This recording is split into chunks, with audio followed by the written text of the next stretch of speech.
So welcome to the ARPA Day Committee meeting for Monday, April 3rd. As with all the ARPA meetings, the meeting of the ARPA Day Transformational Committee are public meetings as defined by the Connecticut Freedom of Information Act and should follow these guidelines.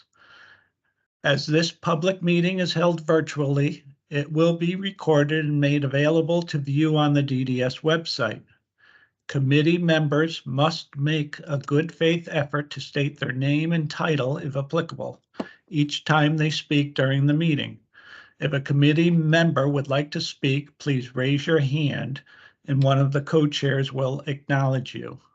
There is no public comment portion to this meeting. Members of the public are able to join, watch, and listen only. All right, our last meeting was 3/6/2023. Does anybody have any questions, concerns, or comments on those minutes? Could I have someone make a motion to approve? Beth Fisher from Kuhn, so moved. Do I have a second? Sebastian Rack West, I second. Okay. All in favor? Aye. Aye. Aye. Any opposed?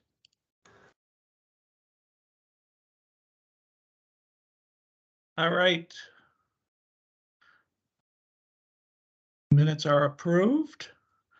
Next, we have Maura Fitzgerald from McDowell. She will be giving us an update on the communications work they've been doing. Hello, everyone.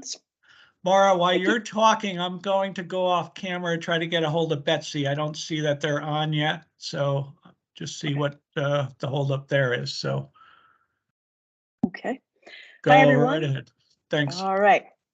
Hello, everyone. Maura Fitzgerald from McDowell Communications Group. It's good to see you all again. I'm going to share my screen. Hopefully my update will be relatively brief so that you guys can get to the other things in your agenda. So can you all see my screen? Well, I hope you can. I can't see you now, so I'm just going to assume that you can. So the last time I was with you, I know that I'm pretty sure I talked to you all about how now that we're moving into this next phase of the ARPA transitional plan, we are calling that new phase STEP, which stands for Supporting Transformation to Empower People. As you all know, ARPA is a program that is providing the funding for these programs through next year. So the ARPA funding eventually is going to go away, but STEP really is DDS's long-term commitment to moving people where appropriate to more independent living situations. So STEP is the bedrock of the DDS system. It represents DDS's mission, value, and goals. It encompasses the assistive technologies, supports, and other services to help people transition into a more independent living or work situations.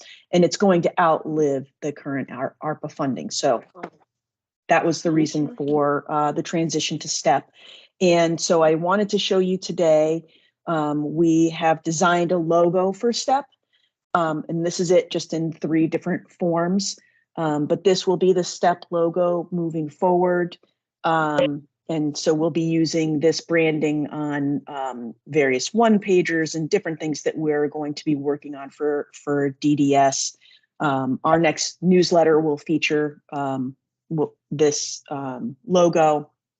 And the color scheme is designed to be appropriate for people with color blindness and things like that. So this is the STEP logo, bright, cheery, forward-looking, onward and upward. The next thing I wanted to update you on is the video series that I believe I mentioned the last time I was on. We're working with a production company to produce a series of 7 informational videos. They are each going to be about 3 minutes or so in length. And they are going to showcase 7 of the kind of technologies and supports that are going to be available to people with the STEP program. So we've shot 5 of the videos so far. We did a community companion home video shoot on March 21st in East Hartford at the home of a community companion home, which went really, really well. Then last Thursday, we were in Meriden at an apartment building that contains a cluster that's supported by the Mid-State ARC.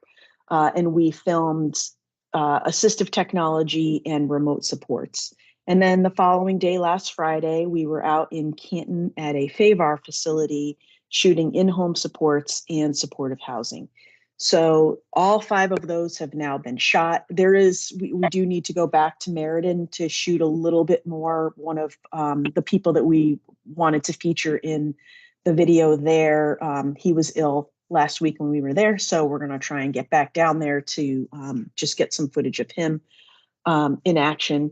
And then we're just waiting for a timetable from the production company on when they're going to start to have rough cuts of those videos for us to look at and DDS to approve. So I'm hoping that before the end of April, we will have some of these videos finalized and ready to go.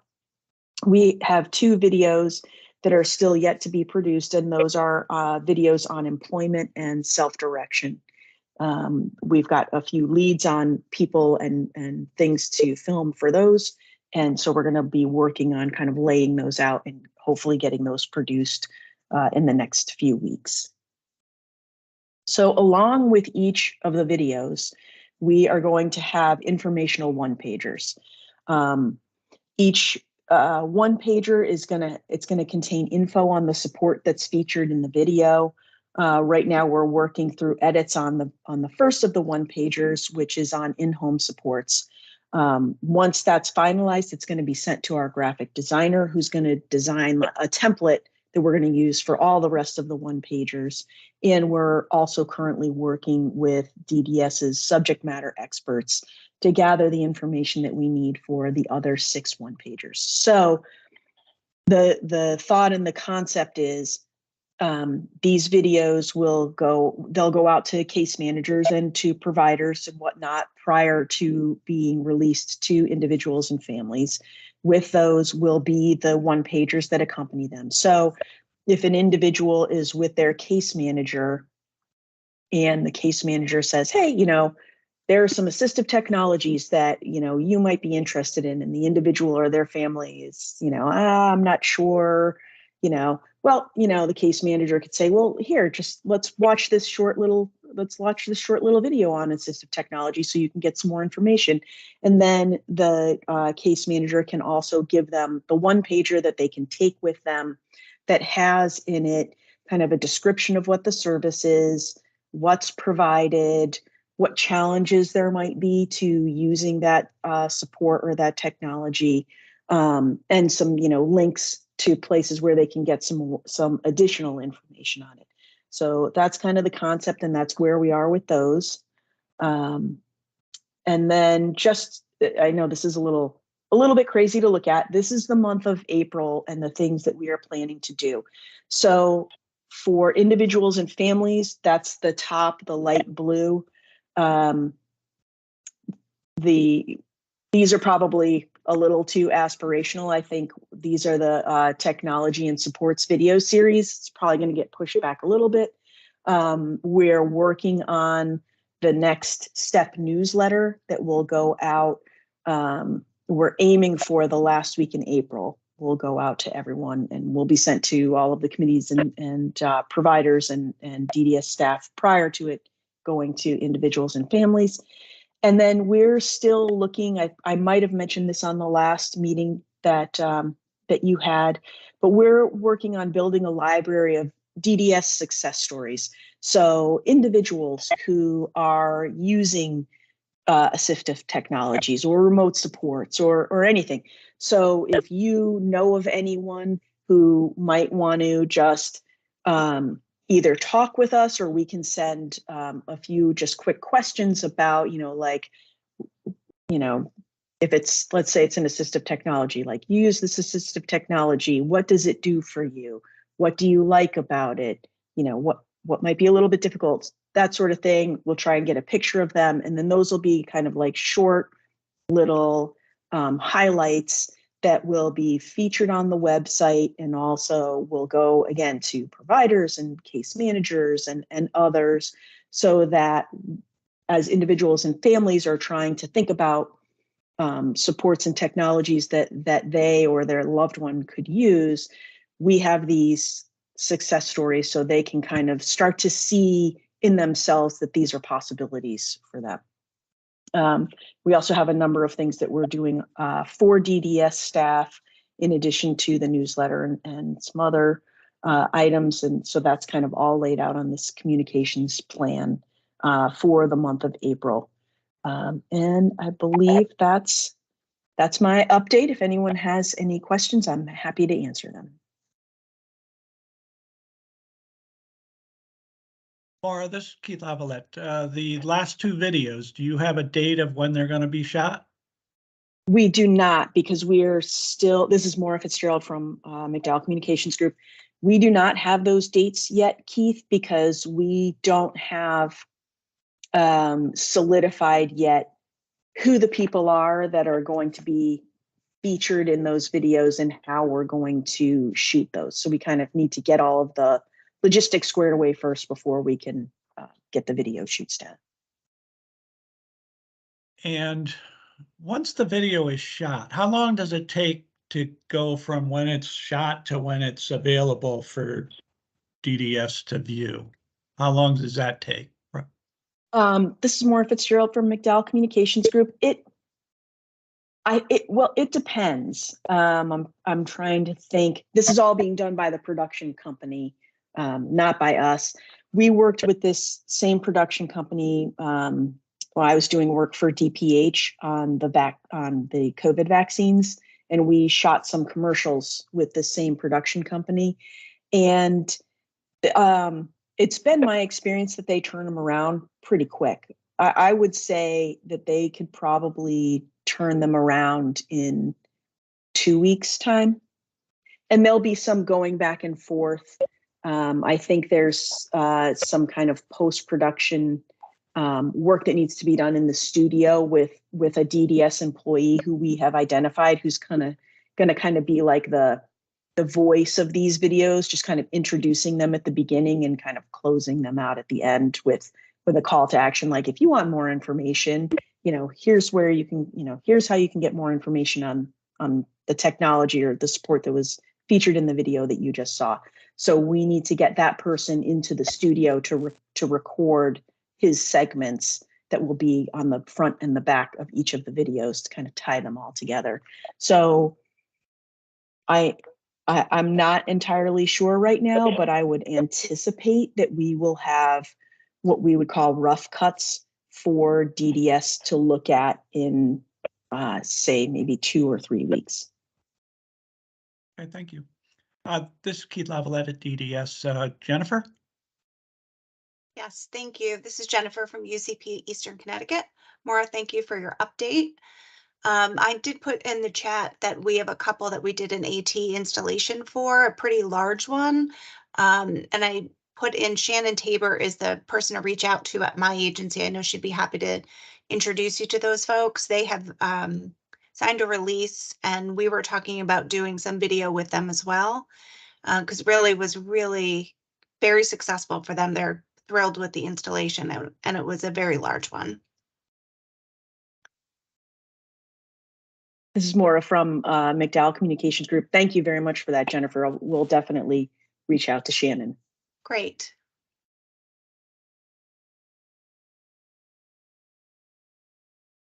Any other questions for Maura?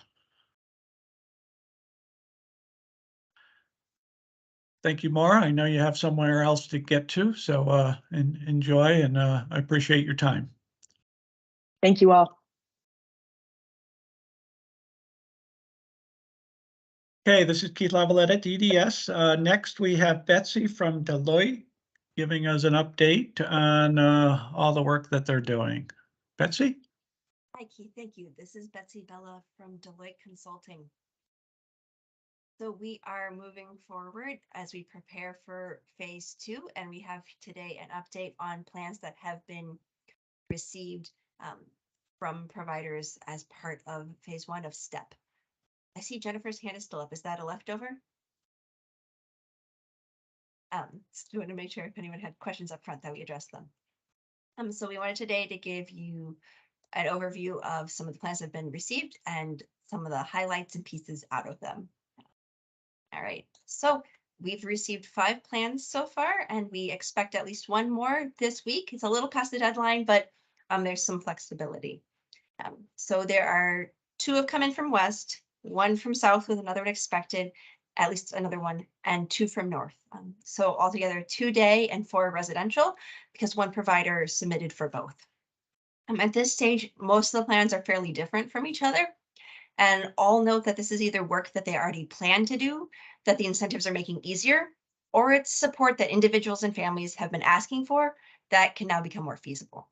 Some plans note utilizing other DDS funding, like the assistive technology grants, supportive housing funding, and one-time payments. 2 providers flagged the ongoing staffing challenges as part of their plan. 1 noted their plans to use incentives to bump salaries and attract more staff. Both the day plans note an expectation that the transitions are going to get other people excited about pursuing employment, individualized employment. As folks maybe move to ISE, but still have some hours in their other programs, and they're talking about it and get other people thinking. The plans include transitions with many individuals in settings and others with fewer. So of the day transition in West, they are focusing on group day and individualized day, with 15 targeted to transition to the plan. They've identified some of them already and are continuing dialogue to identify more folks who want to join in. The plan is to maintain the existing services for fewer participants, but long-term think about if it makes sense to move from large group day to more individualized supports. They're also looking to continue to offer recreational activities for people who were in the day support options to as they move to employment, so they can keep seeing each other socially, right? You don't want to disrupt people's relationships. Parts of additional supports they are going to provide are travel training and benefits coordination. And they are looking to recruit 2 job developers and 5 job coaches as part of this work. They're going to have them complete customized employment training when there's like another set of it coming. They don't expect people to all be doing customized employment, but they find the components really helpful and thought this was a great opportunity.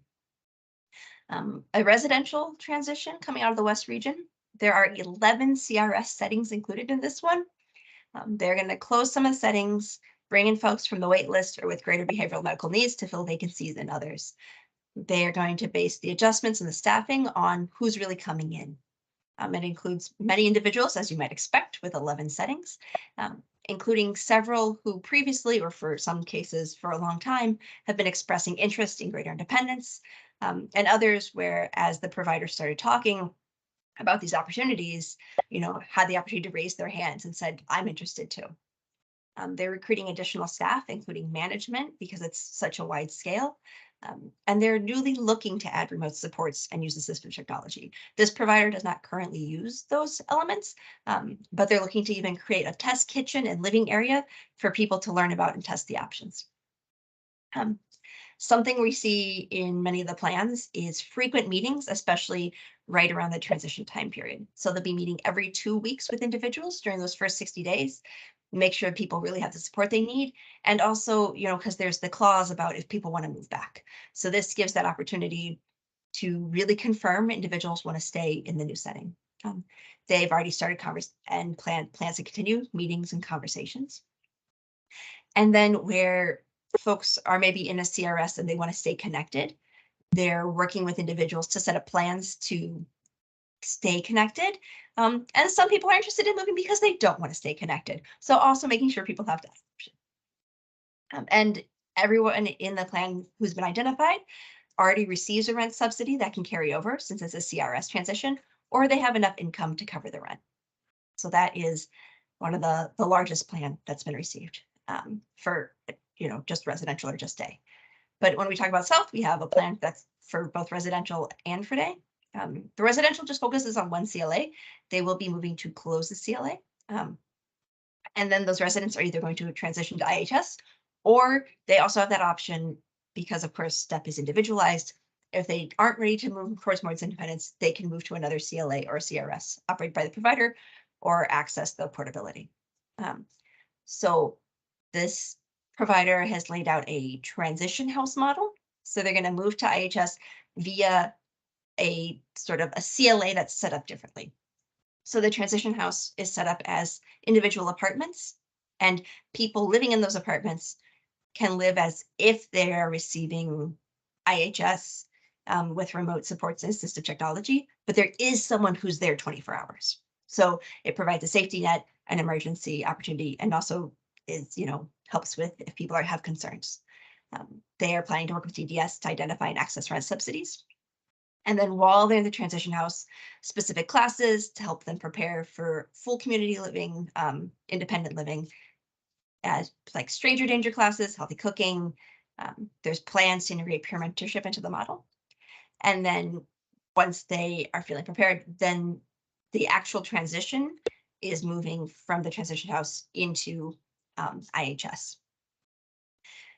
For day, they are focusing on group support employment and group day supports programs. The plan is to maintain for fewer participants and potentially restructure for individuals with significant medical or behavioral needs. They are moving to transitional employment services and individualized support employment or other independent models. And this provider has not used Project Search before, but is looking to add it now. And that's actually something they were already planning to do, but now they can do it as part of their STEP plan. Some individuals who are in these programs and are not interested in working will move from group day into individualized day supports. And they're adding in some hubs to build work skills that are focused especially on people with greater behavioral medical needs. But they also will create a drop-in setting for people as part of these transitions. And there is a focus in this plan on relationship building at employment sites to help build up and increase those natural supports, as well as those relationships and connections. So then as we turn to the North region, we've got 2 residential transitions. On the first one, they're actually also using a transition home model, but on a sort of a smaller scale for 3 people to gradually transition from CLA to IHS in apartments. The 3 people identified are really excited. They've committed to the learning that they're going to have to do to prepare for independent living. And then some of the independence building supports they're focusing on are public transport use, handling finances, and then those household tasks like cooking and cleaning, as well as cyber and community safety. And then this plan specifically calls out that all will be connected to counseling services as they navigate, the mental stresses and emotional challenges of transition. They're working with the individuals and the planning teams to move them towards doing more for themselves. And along the way, we'll be reevaluating the hours of needed support. It's not about we're just going to drop folks or anything like that, but working through the process with the individuals for them to make sure they're accessing the right support for their needs and preferences. Okay. The provider has also applied for supportive housing funding. And so if that comes through and the timeline works out, they're going to integrate these transitions into that work, but they aren't going to hold transitions that can move forward for this. They will create plans utilizing assistive technology and remote monitoring to promote greater independence. And in the transition home, they're hoping to use assistive technology grant funding. Assistive technology assessments are going to focus, as always, on what technology can support independence while keeping them safe. But something they specifically want to do is ask people what they're worried about, what they're fearful of, to reach out and specifically address that. They are providing assistive technology to staff, as well as training on how to foster and promote independence. And staff training is going to change based on the needs of the individuals involved. Again, quarterly planning review meetings and assessments on progress towards more independent, and the individuals are encouraged to run them. And then the last plan that's come in so far is a residential transition in the North region. This is a great example of a plan that's really using STEP to support efforts that were underway, including someone who reached out to them and said, hey, I'm ready to move into my family home. I think that's going to be a better support for me than the group home right now. And so they're transitioning to CCH in their family home as part of the transition plan. And through that, they're able to provide her additional transition supports. But it's focusing on 3 CLAs. And they are also navigating people to IHS and a newly opened cluster IHS supportive housing. 1 CLA is going to support fewer people and add a respite bed. And then 2 are going to bring in individuals from the residential waiting list. Some of the folks involved in the transition have already signed leases and are planning assistive technology and getting their furnishings ready. Others are in the application process. The provider is working with individuals so they can tour the setting in advance or visit the apartment complex. Roommates are meeting so that they can decide if they're a good fit or request different roommates. And there's also been sponsored meet and greets with others in the supportive housing program. They're making sure to get assistive technology assessments completed and installed before transition. Examples include stove microwave stops, health alerts, and iPads where they can access staff remotely. They are using rent subsidy payments and low-income housing vouchers. In these supportive housing, rent is tied to income. Some of the individuals who are transitioning grew up in group homes. These are young adults looking forward to a transition to more independence and being on their own. Since they've been in a congregate setting since they were children. They're making sure that there's adequate supports plus a safety net, since they may not, the provider and the individuals working together might not be able to identify all the challenges until people really start living in the community. So the building will have a drop-in center for socialization to minimize isolation and also to access staff. They're encouraged to have former housemates or staff visit if they want. All the staff are trained in trauma-sensitive approaches and will be monitoring for emotional stability. And the individuals have existing counseling supports that they will continue with the mental health providers aware of the transition plans. Plan reviews every 30 days for the first quarter, plus on an emergency basis, or however often the individual would like. And then if the individual is returning to the original setting, they are going to create a plan to address reasons this transition wasn't successful. That way, down the line, if the individual wants to try transitioning again, they've been working on the skills that they need for that next transition to be more successful and more seamless. So that is a lot of information really coming at you fast about the plans we've received so far. And again, we're expecting 1 or 2 more to trickle in this week. And then there will be updated, more streamlined transition plan templates coming out mid this month. Where all providers with congregate settings are encouraged to review and consider the role STEP could play for their organization and the people they support. There will also be educational sessions and additional guidance. We have continued our Friday office hours. They are increasingly becoming ad hoc one-on-ones with whoever shows up, but we are also still offering scheduled one-on-one sessions as well. And we've gotten really positive feedback from several providers on the usefulness of those sessions. Okay, any questions or comments? Keith Lavalette, DDS. Beth, you have a question. Thank you. Beth Fisher from CUNY Employment. Betsy, thanks for that update. I'm wondering if you've really gotten all the plans. We submitted ours late last week, but you've not described it as one. So, and I've also heard that there's a rumor out there that DDS was extending the deadline for phase 1. So I haven't seen anything come out from DDS on that. So I'm wondering if you might be missing some, and 2, if there might have been some confusion on the deadline. Betsy Bella Deloitte. Thank you, Beth. No, we haven't seen your plan. And I actually was kind of like, where's Kim's plan? So, because we know it's in progress, right? But yes, no, because people don't submit them to us, right? They go to the regional resource administrators who share them with Keith, Peter, and Greg, sometimes with us. So it's kind of trickles through. So that is, there certainly could be more that we're missing. And then there hasn't been an announcement about kind of an extension because they're not really looking to right, there was the original extension, right, where it was sort of like, let's see if anybody else wants to join the fold. And this one is more, if you're already working on a plan, it's okay if it comes in a little later. And so it's been less of a formal announcement and more of a ongoing conversation with folks who've been in the process. But the idea is there, and DDS is working on some messaging related to this.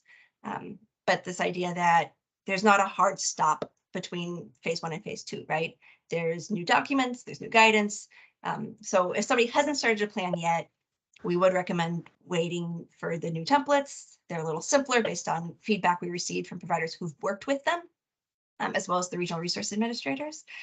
But certainly, if anyone's reviewing this meeting or is in this meeting and you have a plan and you just couldn't get it done last week because there were other things you were trying to apply for, please do go ahead and still send it in. Okay, thank you. Thank you. This is Keith Lavalette, DDS.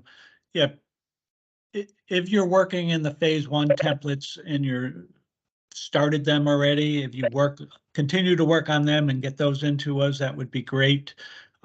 Phase 2 is really, we're working on the templates and revising them. So there's not a lot of changes going on other than that. So there's really no reason to extend phase 1. It's just kind of rolling into phase 2 as we move along. But Catherine, you have a question. I do, Catherine Dupree, co-chair. So I don't know if this is for Betsy or for you, Keith. I was surprised that there's only 2 providers of day services that have applied, and now we have a third. Thank you, Beth. But it just seems that may have been an easier move for providers to think about even than residential. So I just wondered if there had been any thinking or discussion among DDS people in terms of the whys. This is Keith Lavalette at DDS. Well, there's a total, I think, of 6 or 7 plans total, if we count Beth. So, it's kind of almost even, and when you think about it, in another year's time, if we get between 20 and 30 providers, I think we'll be maxing out our funding. So we're kind of anticipating that level of interest. I'm sorry, I missed the March meeting. So we're hopeful. Phase 2 is kind of the launching point of where we want. Phase 1 was kind of talking to providers who were ready and able to get started. So we're hopeful that a lot more providers will have interest going forward. So our hope is also kind of using these phase 1 people and promoting the success that we hope to see. The DDS ARPA team has been meeting regularly with the resource administrators, going through the plans, and our goal is to kind of review them. Ask. We're coming up with questions on a number of them, but our main goal is to try to get these plans to succeed. So I will just going back on for Beth. I'll follow up with David and see. Usually they send them right to me, and I haven't seen yours yet either. So.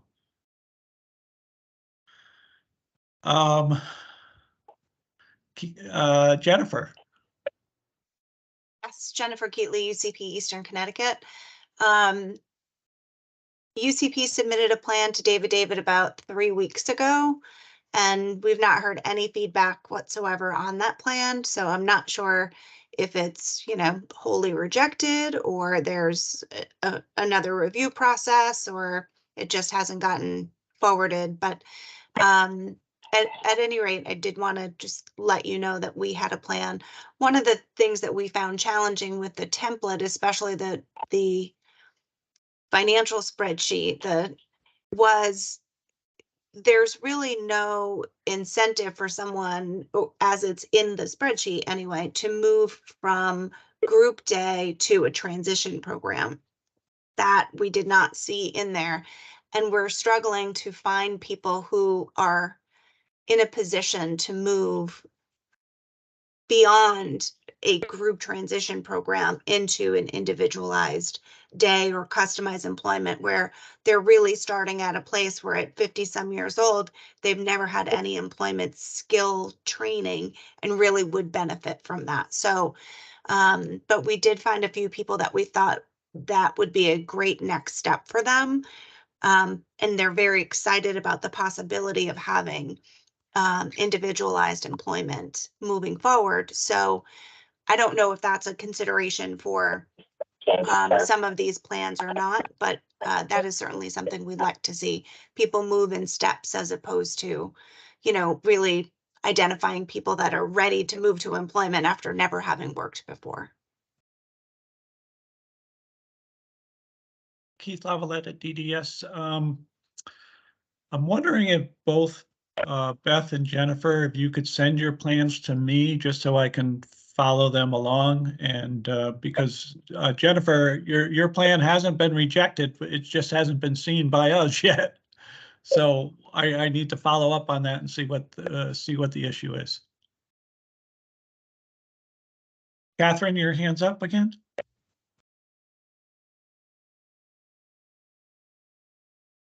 You're on mute. I didn't have another question. I thought it was down. I'll take it down. This is Betsy Bella from Deloitte. I almost wonder if some of the plans are getting stuck in inboxes. So yeah, please do follow up with Keith. That'll be great.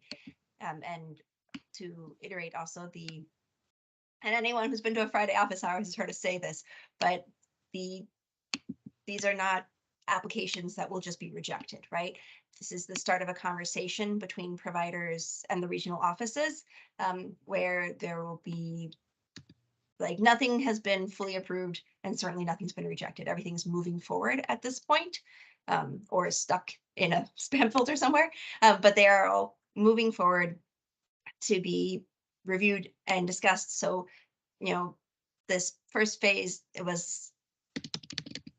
no one was quite sure how it would work until it was in progress. So thank you very much to those who were willing to be some of the brave initial starters. But so there's ongoing conversations, or there will be, about what needs to be adjusted in the plan to make it work better for the individuals who support, for the providers, and to meet the needs of the region. So certainly nothing's been rejected, and all the plans that we were able to talk through today are moving forward, but with potential adjustments.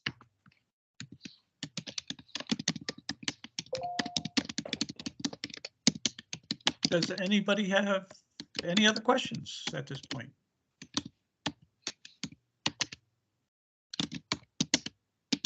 All right. Thank you, Betsy. I appreciate your time. Thank you. All right. The next topic, or other concerns in our topics. I just want to kind of throw out to the committee, with everything that's going on with the plan transition, the communications work that's being done. I'm just wondering if this committee should start meeting once a month going forward instead of the twice a month. It just seems like a lot of our work is done and we're going to get updated and that type of stuff going forward. So I just wanted the committee's thoughts on that. I see Beth shaking her head yes, so, and Catherine, yes. And I see, could we take a quick vote and just say, you know, if we, moving forward, if we start meeting one time a month? All in Yes. favor? Any Aye. opposed? No. All right. So the next meeting was scheduled for 4/17. So that meeting will be canceled, and I kind of scheduled all the different committees, so I'm not sure. I think what I did is scheduled the first Monday of the month and then the third Monday of the month. So I think I can eliminate the third Monday of the month going forward and still keep the first Monday of the month, if that works for everybody. All right. Any other concerns or topics from committee members?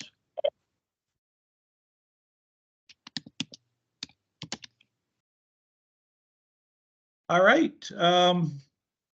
So I don't have the date of the next meeting off the top of my head since we just canceled 4/17, but I will make sure I get that out to you. So it would be the first Monday of May 1. May 1st. Okay. And I guess that's it. Unless anybody has anything else, do I have a motion to adjourn? Motion to adjourn. Jennifer Keatley, UCP. Jennifer? A second? I'll second that. Varian Salters, self-advocate coordinator in the North Region in the Willimantic office. All right, thank you. All in favor? Aye. Aye. Any opposed? All right, thank you, everybody. Have a good week. Thank Aye. you, Keith. Bye. Hey. Bye now.